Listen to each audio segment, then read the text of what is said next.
Ladies and gentlemen, please welcome Seattle's bid maker, Squabosays. Great to be here, man. Great to be here. Yeah, so introduce yourself to the audience and tell them where they can find you and what other platform they can get a hold of you. What's up, everyone? I go by Squabo. My YouTube handle, my social media, my Instagram, my TikTok, I be doing everything. Is at Squabosays. Man, I was out here preparing so frantically for the show today, man. My pencil broke. You know what I'm saying? I was out here trying to take notes, trying to be prepared for such a prominent show like CG Ruthless Sports, man. It's great to be here. I talk Seattle sports. I'm also a Laker fan because our team got ripped away and stolen from our hearts. So I'm also a Laker fan. So even if we can't relate on NFL topics, we can probably relate on some basketball topics. So definitely go check out my content. I also do on TikTok, I do remakes of popular shots. I hoop a little bit. So definitely go check that out. Yeah, so yeah, dude, the interesting about you is the name, bro. Like, what made you just get the cat? It just seems catchy, man. Like Squabosays. It just kind of stands out. Like when somebody looks for you, it's a rare name and it pops up. Thank you. Yeah, no. We talked about it a little bit before the show. I wanted something that was brandable, something that I could market a little bit, and a lot of thinking and a Google search away, and Squabosays came to be. Apparently, Squabo means young pigeon, just for the record. So think about that next time you hear my name. Okay, so it's the young pigeon, but in the slang. Okay, I got you. All right, let's debate about your Seattle Seahawks and see. Okay, what's going on in training camp and what should we look forward to for those Seattle fans that come to mind? Well, what I've heard about the most recent training camp practices is that our offensive line between Gabe Jackson at right guard and Damian Lewis at left guard has been phenomenal. And this is a really big deal for Seattle, specifically because of, the relationship problems that we had last year with Russell Wilson and with Seattle, where he starts naming teams that he might potentially, I don't want to get out of here and leave Seattle, but if I did, hypothetically, I'd want to go there. I don't want to hear any of that. I don't want my quarterback, our franchise guy, going about and telling us what teams he might want to end up on. I want to make him happy. And to make him happy, he wants to be more protected. He doesn't want to get hit so much. He doesn't want to take so many shots. So you go out and you go get a prominent guard. You don't have the amount of money in salary cap room to go out and get an entire new offensive line to please your quarterback. So what do? You get a guy that can be a dominant force at right guard and anchor the right side of your offensive line, and you take the rookie who showed a whole lot of promise last year, and you put him instead of being next to Brandon Shell, now Damian Lewis is next to Dwayne Brown. And think about the impact, the difference that makes for such a player as impressionable as a second-year guard as Damian Lewis. I think it's just I used to play center when I played football. Well, only in high school, but that's what I played. So I speak offensive line, and just seeing the impact that Damian Lewis, I predicted it as soon as it happened. Putting Gabe Jackson on the right side is going to solidify your tackle, your center, and putting Lewis on the left is going to solidify him.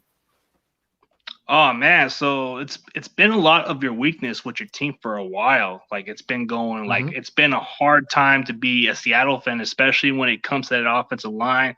Russell Wilson can do so much, but when he holds on to that ball, it kind of frustrates you the way you guys feel. But coming from a guy who did play offensive line himself, played 2 seasons ago in the semi-pros, so I can relate a thing or two about playing the guard a little bit. Like you were talking about Damian Lewis. Usually when you want to play guard, you got to be a mauler, you got to be nasty, you got to block, and you got to be like those zone runners or a little bit of pass protection. That's what they bring to the table. But the thing about Seattle is in this offseason, it's always been the offensive line, but then you guys made that move to get Gabe Jackson, who's probably mostly as a pass blocker, if we're going there. Yeah, no, it's just how our offensive line is coming together as a whole, bringing in Gerald Everett on the offensive line. But I think another big thing that's going to help our offensive line that, we're not talking about as much, there are two things. One of them is going to be our short passing game. It's all West Coast when we're talking about going from our offensive coordinator last year being Brian Schottenheimer to this year Shane Waldron. So it's all West Coast terminology and ideas and concepts, but Shane Waldron does different things, and he attacks with the tight ends more, and he does these underneath short routes that we're not as familiar with, at least using in Seattle. So having that short pass game and also running more up tempo, which is another thing that I've heard multiple different press conferences from coaches, from players talking about what are the changes from Brian Schottenheimer to Shane Waldron. It's the tempo. And it's something that us Seahawks fans, CG, you were talking about, Steezy, you were talking about, Norb, and myself. Since we've started doing this stuff, we've been talking about why don't we run more up tempo? When we have them on their heels, why don't we keep them there? And that's something that Shane Waldron is going to bring to the table. All of these factors, up tempo, short pass game, as well as the realignment and replacement of our offensive line are going to help that position group. Yeah, because that's what it's been like for quite a while. When you guys had your play caller with Brian Schottenheimer, it's kind of been like it digressed. Even when you guys lost your other OC, what's his name? One dude at the Super Bevel. Yeah, it's kind of like it kind of regressed after that, and then you get a new OC. It's kind of like he's got a good track record with Sean McVay working as a staff. Like they established a good running game and a lot of stuff with the Rams, but that's probably going to be the only thing about Seattle is that up tempo. That might be kind of like a little bit scary if they can get it together, if they can really get it together. So it's like, yeah, that's kind of been the issue with Russell Wilson. Not enough time. The old line just doesn't seem to click. But now that if you guys keep adding some pieces, like a guy like Gabe Jackson, he's a nasty blocking guard. You got a few guys. Dwayne Brown, even at the peak of his career, he's still one of your better linemen at this point. So it's like you can definitely try to improve your offense with sometimes these short passes is not a bad thing. They can make the big plays in the yards after the catch. That's the most intriguing thing. Sometimes going for those deep passes can be a little bit risky at times. So maybe short passes can develop to big plays, Well, and last year we started off so strong. We started off undefeated. We were one of the last undefeated teams in the league. We went on a really good run, and then our offense stagnated, and our defense was really bad to start, and then our defense picked up towards the last half of the season, but our offense completely stagnated, and we heard guys like DK Metcalf and guys within the franchise talking about how it's because we were so predictable. And so we know that we can do the deep ball. We know that we can throw the medium pass, but we don't have as much of a short pass game until right now. So having that versatility is going to be a really big difference. Another thing, though, that people are really sleeping on with Seattle, and I definitely can't let you off the hook, CG, because your leading sack getter last season, I know Nick Bosa was injured, but he's on our defensive line now. And he's joining up with between Carlos Dunlap, Jamal Adams. Who was it? It was Benson Mayowa and Kerry Hyder. I think between those four players, 30 sacks last year. Yeah, I mean, Kerry Hyder he had the motor, but the only question about it is I think the signing was like a cheaper deal. I think he was looking for more, but you guys got him for a good deal. He has a really good motor. He's a hustle. Like he makes plays. He puts the plays out there. But personally, my only question with Kerry Hyder is like, how come he didn't produce as much like in the previous year? Like in Detroit, he did put up one big year. But I keep thinking, isn't it kind of familiar that he kind of had that similar production under that defensive line coach, that Chris Kocurek? I mean, the guy kind of brought the best out of him. But, I mean, the guy can really hustle. He can stop the run, too. I mean, there's a lot to like about him. You can even play him on the inside. Outside, inside, he's very versatile. That's what you're going to like about this guy. He's going to hustle. He's going to make the play. And your guys are going to get somebody who's going to play for it every buck he's getting out of that contract. He's going to play for it. See, and that's you bring up some excellent points, and I want to kind of taper Seahawks expectations a little bit. I'd love to see him go out and have more than 8.5 sacks. Like, it's possible. I don't expect it though, and the reason I don't expect it is because, like you said, he's gonna move inside a little bit, and we had to give up Jarron Reed to make all this stuff work. So now Jarron Reed is elsewhere. That's our interior best player for years. Now we rely on Poona Ford. We have Al Wood, but we could also use some extra pressure from the interior position, and that's where I look to put Kerry Hyder. Imagine a defensive front with Kerry Hyder, Bobby Wagner lined up in the face of the center or whatever. You have Carlos Dunlap on the outside and Jamal Adams in the box. Like, that is intimidating.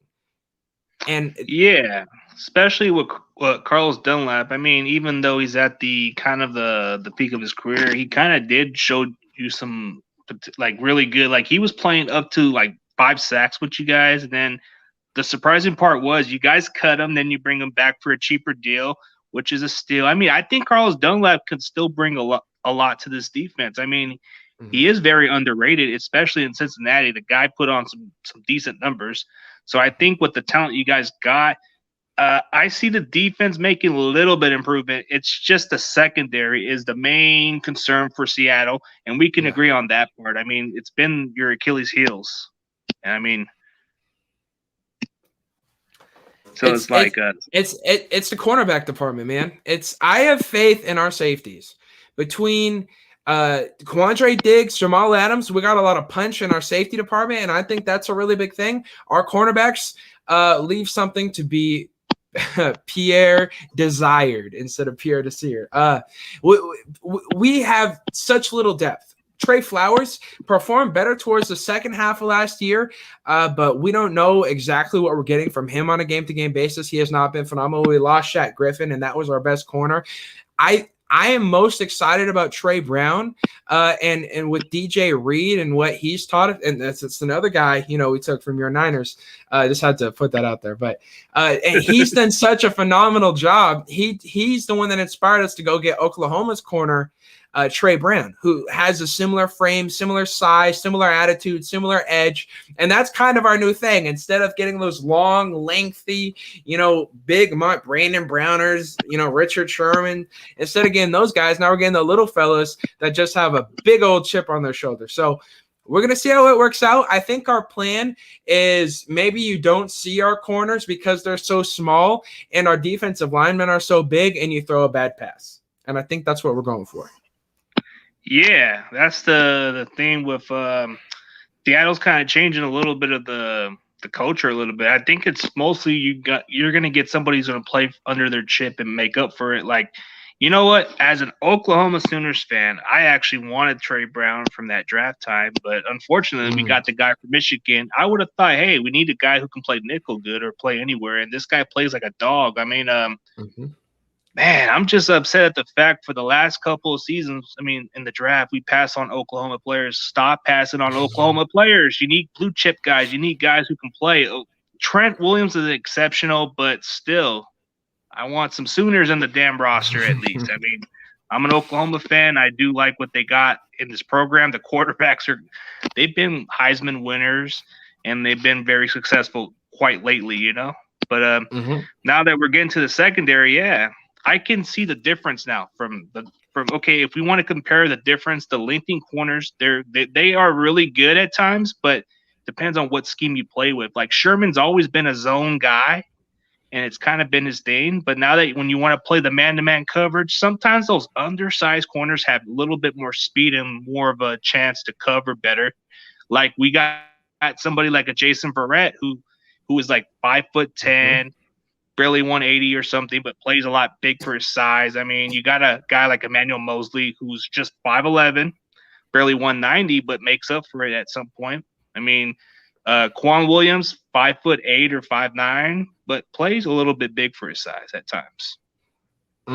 Yeah, no, it's about the edge, especially at the cornerback position. It's a position where either or pretty much no matter what happens, you have to forget what happened the previous play. If you have some momentum from it, you try and carry it, but you don't want to get cocky because that's when one play can change an entire season instantly if you let it get to your head. So as a cornerback, you have to have that mental edge. And I think that's becoming more of a priority than having size, because we're seeing, there's a lot of tall, skinny, long guys that aren't great at corner. But if you can find that inevitable ego attribute, and you can find that in whatever size they are, that's what you go after. And I think that's what Seattle's doing. Yeah, like it's not about the size anymore like they had before. I mean, you had like a big safety like Cam Chancellor who was just playing bigger for his size, but you got Quandre Diggs. He's not a big guy. He just plays physical for a 5'9" type of safety, Mm-hmm. And he plays tough, no doubt. Yeah, no question about it. Yeah, so let's get to like the sleepers of Seattle, since we want to debate on who to watch out for offense. Let's talk about an offensive player for the Seahawks that we got to watch out for the next two games we play against each other. Like, who's the guy that stands out and why? I would say the new guy that's going to stand out to you guys is going to be Gerald Everett. And when you come with an offensive coordinator to a new team, you already have that connection. He already knows everything you can do inside and out. He already knows your strengths, your weaknesses, and where to put you to be successful. Now, when you're inputting a new offense with a quarterback, you always want to give him a safety option, a check down, a reliable source where no matter what's happening elsewhere on the play, you can just get rid of the ball to him. And oftentimes, that's going to be Gerald Everett. And I think when we play you guys and when we play everyone, Gerald Everett is going to get a lot of targets. He's been getting a lot of hype in training camp. So I really think Gerald Everett is our sleeper offensively.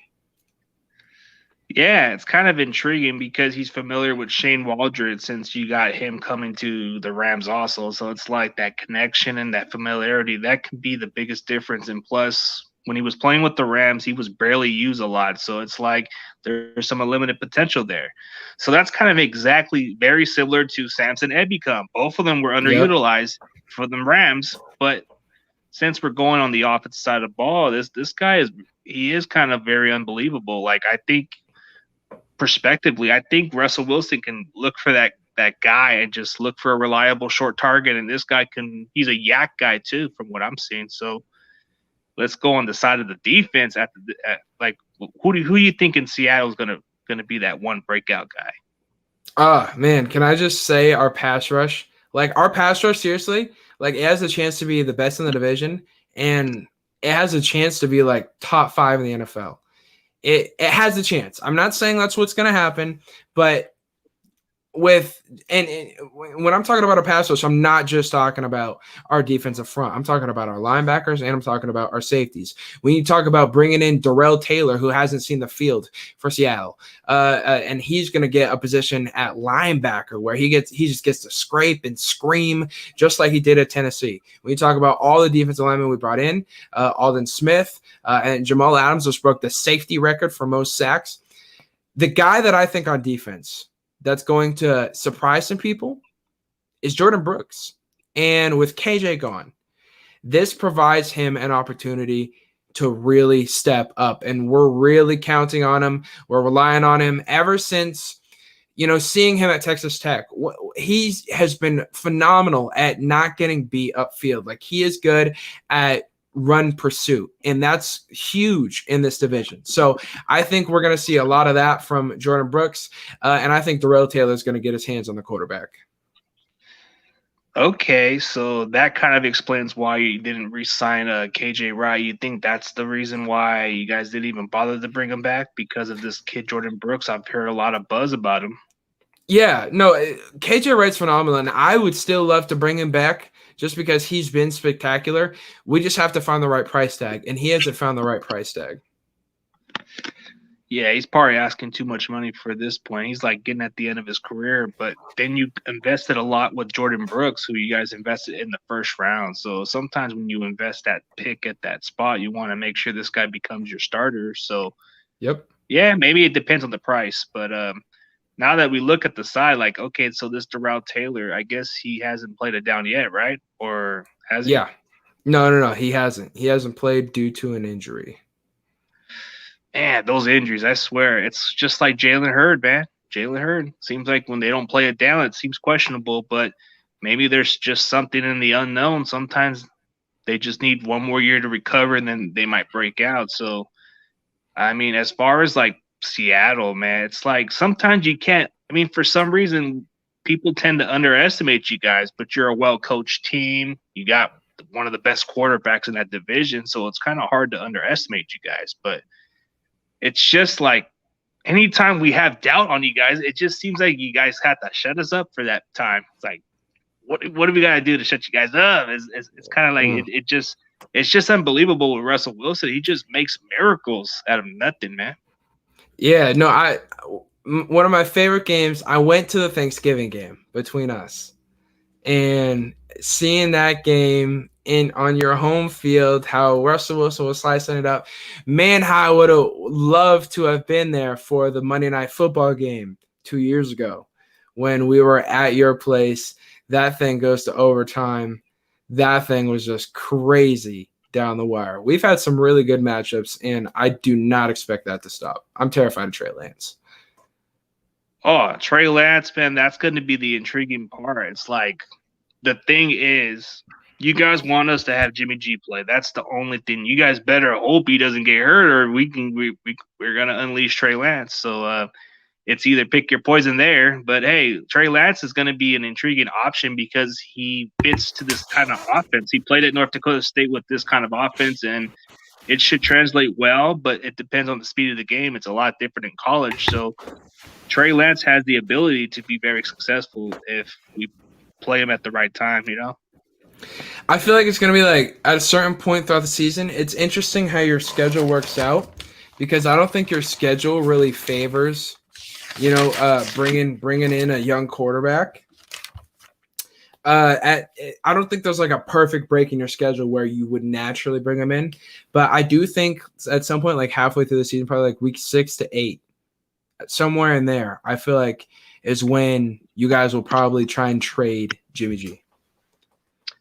Yeah, well, we shall wait and see how that plays out. If Jimmy G somehow doesn't perform up to that level, that could be the most question mark right there, and that's when you might want to trade him. But Trey Lance has to eventually play. So we invest so many draft capitals to get this guy. So I know a lot of our fan base is just thinking when we're going to start playing Trey. Well, the thing is, he hasn't played a single down yet, and he's been doing really good at training camp. So it's like you see the glimpse, a little bit of what Russell Wilson does. You see a little glimpse of what he does, like Josh Allen and the others. I mean, Patrick Mahomes is doing something like that too. So it does bring in a lot of excitement to this offense. I mean, Shanahan he hasn't been open much of the playbook because he's always getting these ordinary quarterbacks who just don't bring a lot to this offense. I mean, don't get me wrong, Jimmy G is an exceptional quarterback, but he doesn't really give us a lot in this offense. But and that's also why I was really hoping you guys would take Mac Jones. Because I wanted no ad-libbing. I wanted no thinking outside the box. I wanted no extension of plays. I wanted it to stay how it's been. And that's quick reads, and if it's not there, you're done. And that's what I wanted to keep happening. If Trey Lance can figure out quick reads and also extend plays, that scares me. And I think I know where you got that from.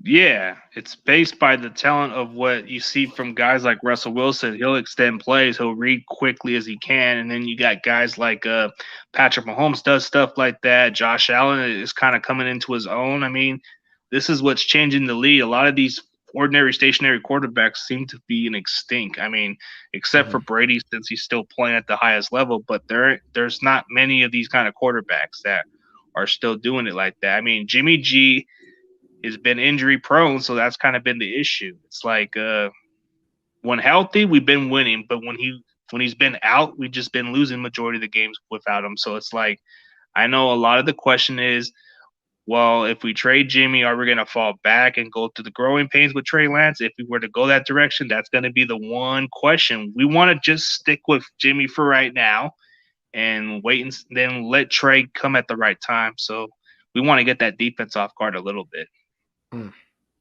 Yeah, no question about it. There's definitely a timing element to this. And if you throw in Trey in too early, it could be detrimental. If you keep him out too long, it could be detrimental. You got to find that perfect window. Yeah, perfect window does kind of create an opportunity. So for this guy, I think he's really getting there. Like he's really catching on quickly. Like if you look at the highlights of what he's doing in training camp, it's really catching on to the players, and they really like what he brings to the table. Like you see a lot of these 60-yard bombs and a lot of deep passes. It's like, wow. It's like this guy, but it's just training camp, and we got to wait and see how it does in the preseason. Yeah, no, I can't wait to watch. It starts up this week, so I'm thrilled. Yeah, that's the interesting part. We just can't wait for football season because last year there was barely any offseason and no preseason. So this is the interesting part. Oh, yeah. It's been a while, so it feels so good.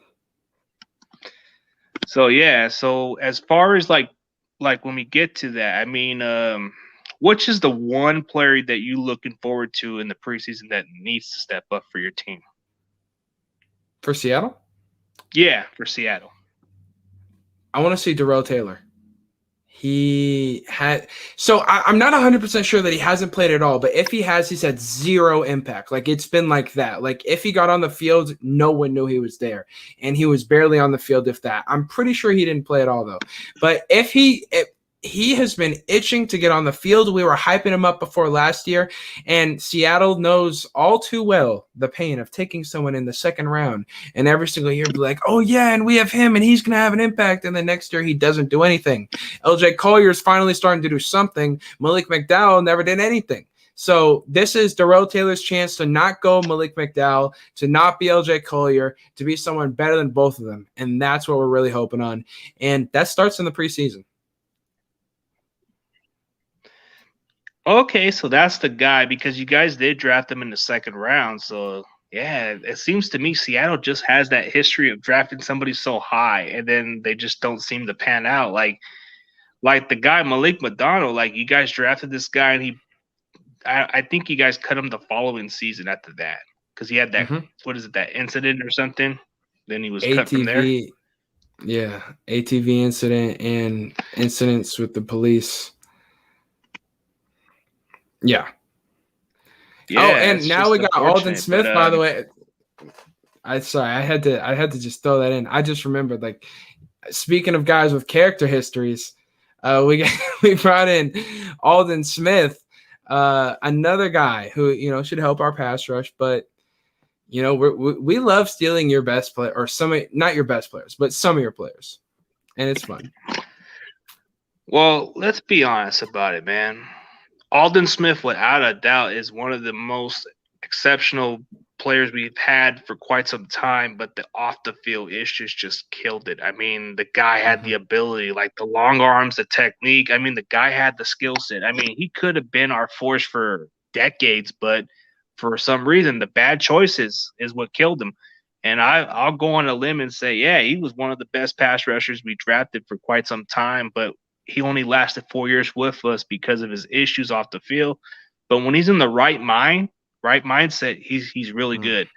But the way he did in Dallas, he kind of showed some promise like in the beginning of the season, and it just disappeared. But if for some reason Seattle can get him to be half of what he used to be, then I think you guys got a hell of a steal. No, that's I appreciate that. I definitely hope so. Yeah, it's been an issue with Seattle for a while since your pass rush has been like a little bit of your Achilles heels. But let's go from there. I mean, your leading sack leader was just your safety, like Jamal Adams. Like, I guess he broke the record, right? 9.5 sacks. What wasn't it like? Kind of like close to Adrian Wilson's record, or did he just surpass it by at least one or two? No, he. I mean, he has the safety record, so that's just well, and here's the thing. People talk about how it's like, oh, your safety has the most sacks on your team. That's normally a bad thing. But when it's 9.5, I don't know. I don't care who you are. If you're getting 9.5 sacks, like you're helping our football team quite a lot. And Jamal Adams made countless plays last year where it was like, dang, that play could have changed this game and our season. Yeah, I mean, you guys made that trade. You guys made a blockbuster trade, even though you gave up a first-round pick for this guy or whatever, like how many draft capital you gave up for.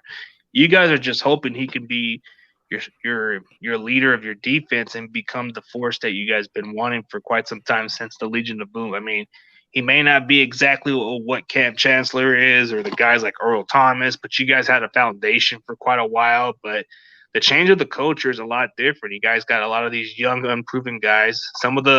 There's quite a few of them that have that blue chip on their shoulder that makes up for it. I mean, guys like Quandre Diggs, underdog type of safety, not a big guy, but he plays the position like he's bigger than what he is. I mean, you got a guy like Trey Brown that you guys drafted, who I actually wanted, but he plays a lot feisty, plays a lot bigger. So I think that's the main question is like if you guys can get your pass rushers together, it can really be an issue for the entire division. But it's been the secondary and pass rush. It can do so much. You know how they say you're only as good as what your pass rush could be in your secondary, and it's been like that for Seattle until otherwise. I think we shall see. Yeah, no, it's definitely a lot of question marks. I can't wait to watch and see what happens this year. Yeah, I mean, I'm just more excited about this division. I'm excited about the matchup. I mean, sure, you guys have been owning us for decades. It's been a pain in the, you know what? It's just been a frustrating part. Even when your guys are not at your best, you tend to beat us at times. Like in 2019, we had the better record, but you guys came at the right time and beat us. And it doesn't matter how good we are. You guys tend to have our number. So it's like it's hard to get over our kryptonite. You know, you guys are our kryptonite. So it's kind of been like I don't know if it's a curse or something, but you know how it is. You know. Yeah, no, we have a three-way relationship going in this division. Arizona doesn't count. They're like that annoying little sibling that doesn't shut up. But we have your number, you have the Rams number, the Rams have our number, and that's unfortunately been the cycle. It does create for interesting storylines every single year. Yeah, the NFC West gives you a dogfight division. It's not like it's going to be the hardest division to earn that division. Like we can all agree that the worst division in football is the NFC East, no doubt. Yep. We're on the same page. If you got one of the most talented teams in a crappy division, but you can't win it, then that just tells you how terrible you are. Yeah, but if if you're not that great, but you still make the playoffs in a division like this, you still have confidence heading into the playoffs. Yeah, especially when it comes down to it. Like, see, the NFC West is like really tough to where even our fourth best in our division can even win the NFC East, like no problem. That's just how good we are. Yeah, I feel like 4 teams have a chance this year in the West. Like that's how scary it is, considering how good some of us are Super Bowl contenders. And the fact that anyone can win this division is just scary. Yeah, because it's a tougher division. If you win this division, it does leave you as the favorite to contend for the Super Bowl. So it kind of does give teams an issue because the NFC West is all about tough defense, a good running game, and a good quarterback at times. But if we're going to rank quarterbacks by our division, well, I would put Russell Wilson at number 1, of course. Stafford, he should be good with the Rams, so that would be number 2. Kyler Murray, number 3, because he's good. And, I'm being a little honest. Jimmy G, when healthy, he is good, but some people have ranked him as 4th in that division. So I would totally agree based by talent-wise, There's a difference. I'd put him at 4. I'd put him at 5. I'd put Lance at 4. I'm so ready. That's how bad you were ranked. I'm so ready for Trey Lance, Yeah, I man. mean, I'm not okay. ready for it because I don't want to see it work, but I think it's gonna be successful. Yeah. You know what Jimmy G reminds me of back What's in up? the NFC West division that people would kind of like agree with? He reminds me a little bit of Mark Bolger. Just the Oh, same look, the same body type. They're injury prone. Seems to me. it's a little bit old school. I see you. I got you. But yeah, no, that's I definitely see it. The whole I don't know. He has such a good game Number face. 10. The number But yep, yeah. yep. But Well, I he mean, doesn't got the stuff. yeah, both of them were number 10. Yeah, both of them were number 10, same size, same body weight, just a little older than Jimmy, but they seem to have that ability they can't stay healthy, but they do have good talent. Mm-hmm. No, I see it. I see it.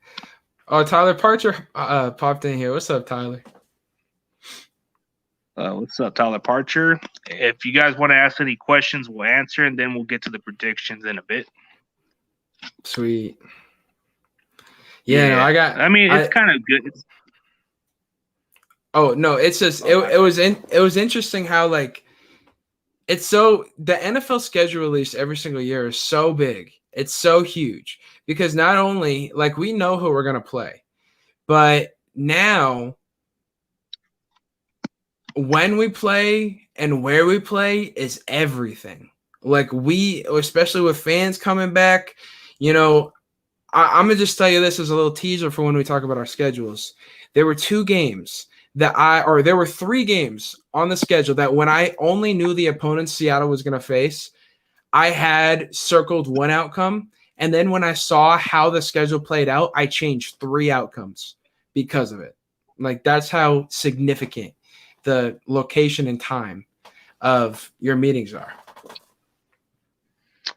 Yeah, just based by how the changes are. Like you can look at different outcomes of what's going on with Tennessee. They just acquired Julio Jones. That can change a lot of the perspective. I mean, now that you think about it, the Colts are going through an injury, so that can change a little the outcome of what can happen. It depends on Carson Wentz if he can come back healthier, but I think he's going to miss significant time, and that's going to hurt the Colts a little bit.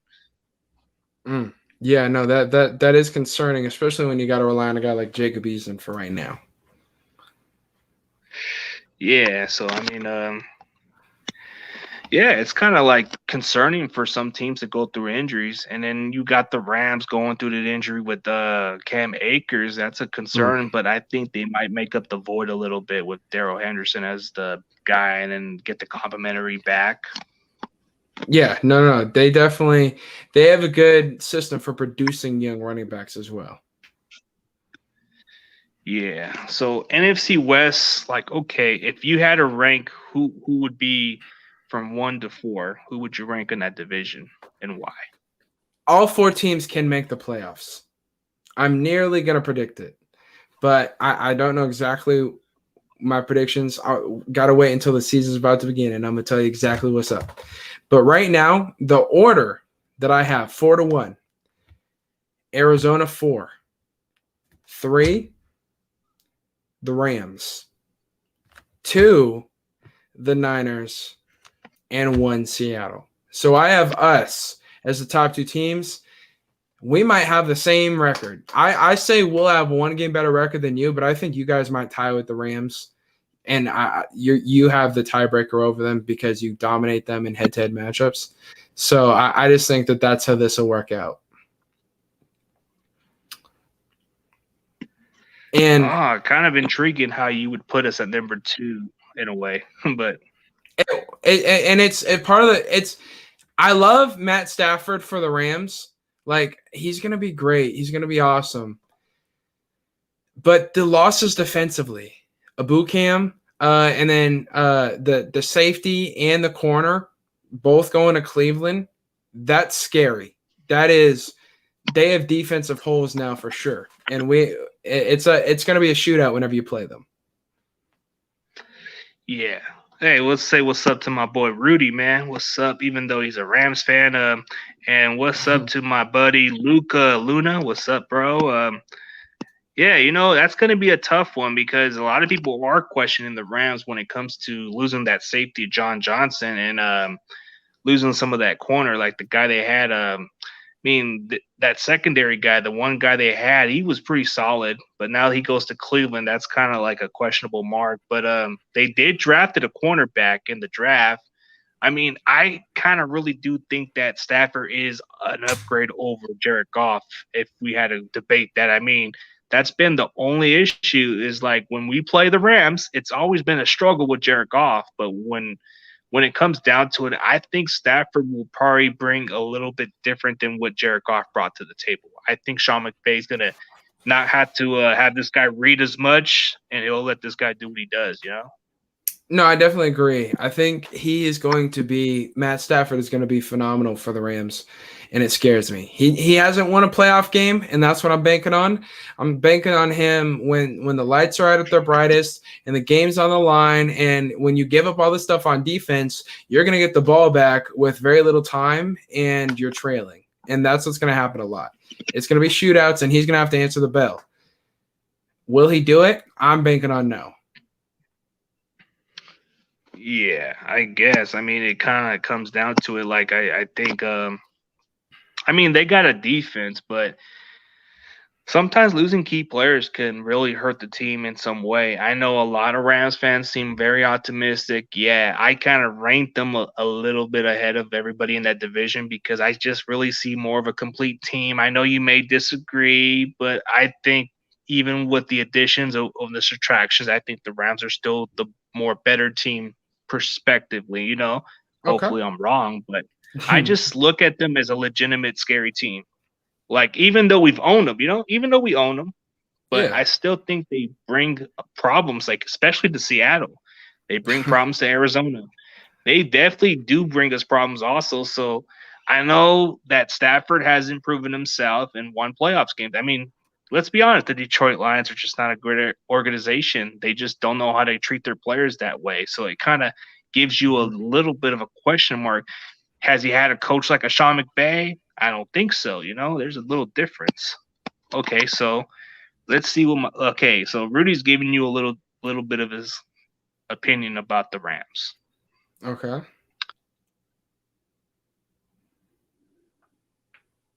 Mm.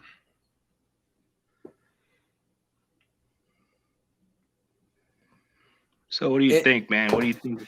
I mean, you can just go down and list the whole list. I mean, you could just throw out names. It's gonna be how do they perform? Like you lost guys that had significant impacts, and these guys that are filling in, we're gonna see if they have an impact. And you can go down and list the whole. You can list everyone on your roster, and I really hope you have fun with that. But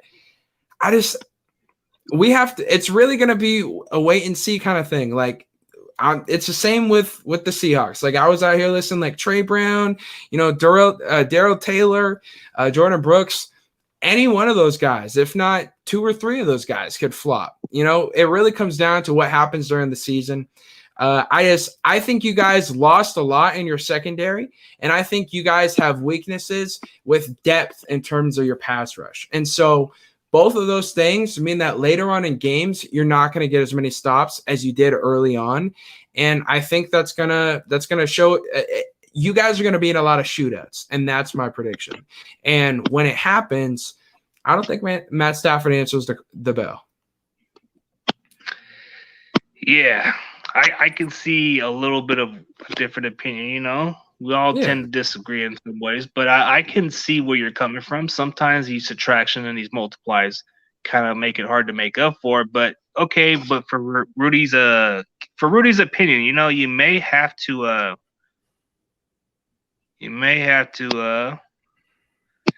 just may have to think differently than most people. Like if you think about it, like okay, does it really kind of matter with Donald and Ramsey? I mean, they are big difference makers. That's kind of like same for the Seattle Seahawks. Like when you had like core players like Richard Sherman and other stuff for quite some time, they did make a lot out of those other players, right? Didn't they Yeah. make like what's his name? The one guy that went to the Eagles, but he was never the same. Byron Like I forget that. Maxwell. Yeah, Byron Maxwell. He was making a name for himself with the Yeah. Legion of Boom. That can be it could determine if we're No, gonna no, make an argument like no, that's a completely fair argument. Like I said, it comes down to how they perform this year. If playing off alongside Jalen Ramsey, that could seriously help a corner, or it could mean a corner gets targeted way more than they otherwise would have. So it just depends on the matchup and how teams are attacking it. yeah, it does depend on it. So all right, so since it's coming down to those questions now, but there's not really much questions. Now we can just get to the prediction part, and if there's another question later on, or if not, then we can just go from there. But since you already had your team number one in that division, what's your prediction for the team's record and why? 13-4. So I have us, and I have our entire schedule in front of us. If you want, I could just run you through it real quick. Okay. Well, it's so we open up at Indy. I had that circled as a dub because early on in the season, Frank Wright and Carson wouldn't have much time to reconnect yet, but now it's not even going to be Carson. So W at home versus Tennessee. They didn't address enough about their pass rush, and that concerns me. But Bud Dupree by himself isn't going to get it done. So I have that as another W. At Minnesota, we consistently have their number. I think it's going to be a close game. They have a good team, but we have their number. Then I have us losing at San Francisco 2 days before my birthday. And then 2 days after my birthday versus the Los Angeles Rams, I have us losing again, which makes me really sad. But every year around my birthday, we lose, and it's usually within division. So I have you guys both taking your first matchup against us. We beat New Orleans. We beat Jacksonville. We get Green Bay after a bye. And we always lose to Green Bay, especially in Green Bay. Or we always lose to Green Bay in Green Bay. So it's going to be a very big game for us. We're going to be locked in. And the week that we have a bye, they play Kansas City. So while we're resting, they're sweating over, Patrick Mahomes. So we're going to get them while they're licking their wounds, and I think we win that game.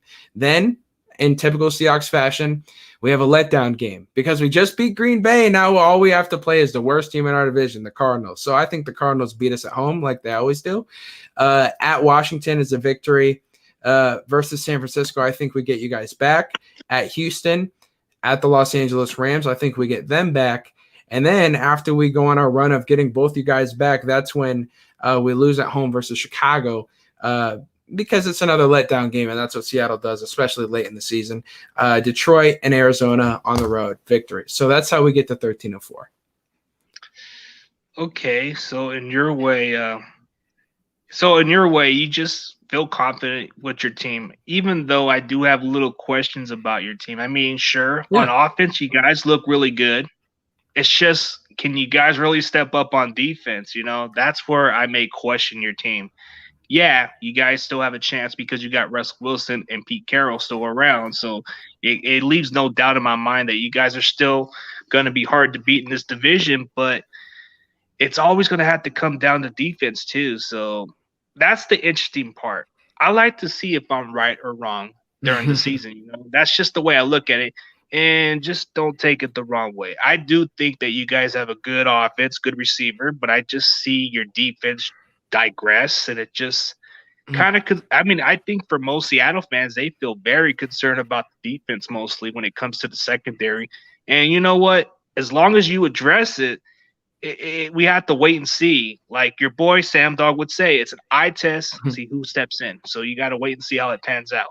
So you just have to know how to go from there, and just have to really see how they play out. It's just how it goes. And just so that you understand exactly where I'm coming from with our defense, I am 100% banking because I have zero confidence in our cornerback department. Like DJ Reed and Trey Brown, I have hopes for, but outside of them, I've lost all faith. In Trey Flowers and other folks. So what I'm really banking on is our pass rush to be so dominant that it benefits our corners. And that's what I think is going to happen, and that's why I have this prediction. Yeah. See, that's where I can see why you feel confident about your team. And that's a good thing when it comes to your offense. Your offense, it tends to make up for the defense. So I can see where that's coming from. But there's been times in the playoffs where it can't get you too further. Just look at the Yeah. Packers. Look at other teams. Like all that. Whoa, get this out of there.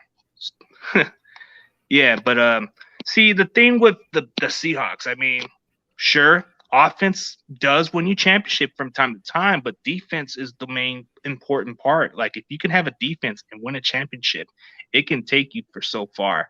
I mean, Green Bay, for example, Rodgers had to carry a team with no defense at one point, and he couldn't go surf so far. He made the offense good. This is just exactly what Seattle is. Don't you agree? Hey, I'm optimistic. I'm an optimist. I believe everything Seattle. I'm really hoping this can be a really special year where a lot of people in Seattle prove once again, like we tend to do every single year, that we're better than people think. Yeah, that's just how most are. They just think differently. Like it's fine to feel optimistic and feel different about it, but since somebody's bringing up Lakers are great beer. Are we going to get that 18 chip, man? Okay, so we're getting some Lakers discussion. Do you want to debate a little bit about the Lakers or not really? I got you. No, I got you. This is the best time to talk about them. Because, well, here's my take on the Lakers, right? First of all, I just did an entire show about the Lakers yesterday and a video about them the day before. So definitely go check those out on my channel because I'm very passionate about these current Lakers. And remember how for pretty much once Westbrook got left by KD and then Westbrook got betrayed by that franchise and they end up trading him after signing him to this long contract. And then he goes to Washington and he gets betrayed by Harden. He gets betrayed by a franchise. He gets betrayed by KD. All of these times when he was in OKC with Paul George, and Paul George agreed to re-sign a contract. The next year,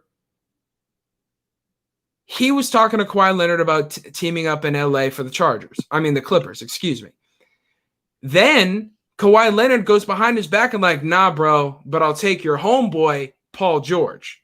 And he builds the team with the guy he stole Westbrook's girlfriend from in-house and brings him to go be a part of his team. So now Westbrook goes from Washington, the depths of the NBA, the worst team, right?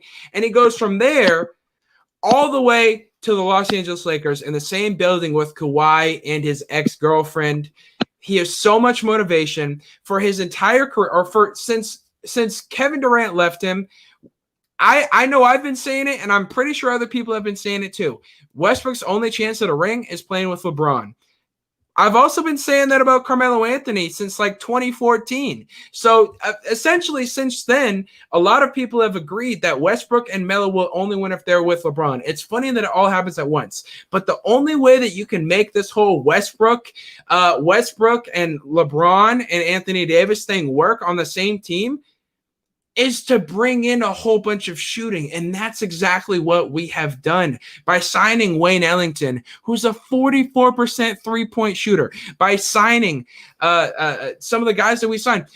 When we brought in Melo and when we brought in Malik Monk, those are both 40 and 41% three-point shooters as of last year. We lost Caruso. And we lost KCP. Those are two 40% three-point shooters, but we replaced both of them and added a 44%. So we got better in the shooting department, and we brought in a regular season MVP. So in terms of regular season versus postseason, LeBron and AD are going to be dominant in the postseason. Westbrook might get a regular season MVP, and that's exactly what we needed considering Anthony Davis came in the season out of shape, and LeBron James is getting old. So we needed someone that could carry throughout the regular season. It's exactly what we got. Yeah, so it's kind of interesting how LeBron could just convince any player, like a guy like Carmelo Anthony, who's been around for a while. I mean, whoever would thought that Dwight Howard would come back a third time? It's like this guy was going to leave, and I thought he would never come back. And then you get a player like Russell Westbrook coming for a trade, all it takes is whatever they did. They traded some players, and I think it required Kuzma on that trade, I believe, right? Yeah. Have you noticed that a lot of these ex-Lakers players that we traded away end up being breakout stars? It's like, how do they end up being good elsewhere, but not here? Okay, Julius Randle, deal. Brandon Ingram, we all knew he was developing. Lonzo, I mean, he needed to fix his jump shot, and it's hard to do that when there's so many distractions in LA. Go down to New Orleans, still a big city, not as big as LA. So more time to focus on his game. It was kind of like a slap to the face, a little bit snap back to reality for Lonzo. So he had an opportunity. I think if he hadn't done that, he wouldn't have been as good. And D'Angelo Russell, we all knew he was going to be great. Yeah, it was just based by how he wasn't quite fitting out with the locker room. So I think that's what got him a fresh change. Yep. But I think the Lakers are just in that position to where LeBron's just – I think he just doesn't like to wait for these players to develop. He wants to win now and he wants to get something before he retires. I mean, he wants another ring, so he's going to do whatever it takes to win another championship. So that's what makes LeBron a little bit more above the rest at times. Like, he knows what he needs to do to get to where he needs to go. So, no question. He's been to the promised land. Yeah, that's the true fact right there. So it's like, man, we can talk on for these Lakers, but yeah, dude. So prediction wise, okay, so Seattle and your prediction is 13-4.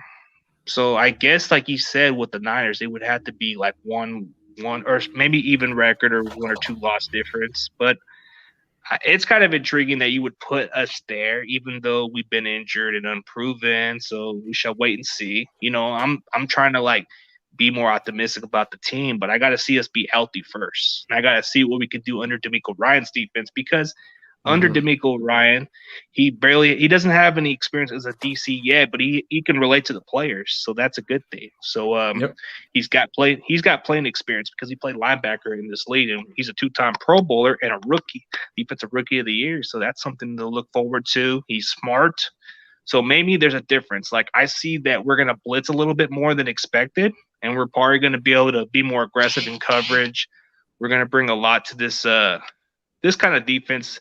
It's kind of been lacking a little bit of getting to that quarterback quickly. Like 2019 was great too, but Saleh was a little bit vanilla. You know, he was being too conservative, which was concerning. But hope for the best for him with the Jets. You know. Hey, I think you're going to miss that energy a little bit on the sideline.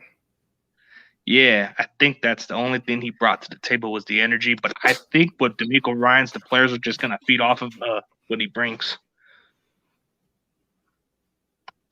Good luck, I believe. Yeah. So as far as all that, man, so anything else for the audience to what to say about your channel if they want to check it out, you know? We can get a final say and then we can just end the stream from here. Yeah. Hey, thank you so much once again, CG, for having me on your channel. I'd love to have you on for mine, maybe before one of these Seahawks-Niner matchup this year. Depending on how the outcome goes, maybe afterwards too. But I'm kidding, of course. We could do one after, regardless of who wins. But it's been a pleasure. I talk Seahawks, but I also talk some Niners. I talk NFC West. I talk NBA. I talk Lakers. I'm going to start talking some UFC. I've been watching a lot of fights as of late, and Strickland Uriah Hall was really fun. I got my prediction wrong, but I could talk about it all night. So definitely stay tuned to my channel. I also do I shoot hoops a little bit, and I do remix of popular shots. I did the last really cool shot I did was the Dwight Howard at half court, laying down 3-pointer, just nothing but net. Go check it out on my TikTok at Squabosays. Yeah, that's the thing. You can easily just find the guy. All you got to do is search Squabosays and it just pops up. You don't even have to put like Seahawks or nothing on it. It just popped up with his name. So, yeah, this guy is definitely intriguing. I mean, he goes on the Seahawks roundtable with NordCam, and he does a little bit of everything. And my boy Steezy A. Smith and quite a few other Seahawks YouTubers were suggesting me to go hit you up. So, dude, it's been nothing but spectacular just to see how great of a content creator you are. You're just a little bit versatile like I am. I mean, I see that you're just you and Steezy just seem to want to dress for a job interview. That's what it seems like to me, or you're trying to work for ESPN or something. Hey, that's the goal, man. That's the dream. We're working towards it. Thank you all so much for watching and for tuning in. Thank you, CG. No problem, man. So as far as anybody else, if you're not subscribed to Squabble Says, go check out his channel. And Squabble Says, bro, you need to go check out the NFC West Roundtable, man. You got to check out your boy Steezy, man. He's the representative of the Seahawks, man. You're gonna see me on the show also. So yeah, dude, it's a great time to collaborate with somebody that's very intelligent and knows what he's talking about. So as far as anybody else, well, me and Squabble Says, we're about to be done with this stream. In the near future, when it comes to the season, you can just DM me and we can do a little collaboration for the matchup if you want. We'll set this thing up, man. We'll do it. All right, man. I'll go down your stream this time. Sounds good. All right, guys. Me and Squabble Says is out. So, okay, I'll give you a final saying, and you can go from here. Oh, go Hawks. Had to say it. All right, so Squabble Says he's gone. Now CG Ruthless Sports is out. And go Niners. That's the right way, Squabble. But hey, I'll see you around, bro. And as far as the trolls and haters, live below me because you ain't gonna be nothing. So keep the same energy. I'll see you later. Peace.